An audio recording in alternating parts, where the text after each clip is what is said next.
صباح الفل. هسأل دلوقتي الشباب اللي شغالين معايا كلهم في المكتب، يعني ايه بيرسون براندنج؟ وهنشوف هل يعرفوا يعني ايه بيرسون براندنج ولا ما يعرفوش، ودي تبقى مصيبة. يعني ايه بيرسون براندنج؟ استغل اسمك. استغل اسمك عشان تبيع يعني.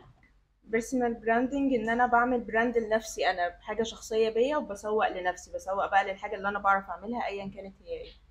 تكون لك اسم في السوق او تبقى تقدر تسوق لنفسك بايه بقى؟ باسمك.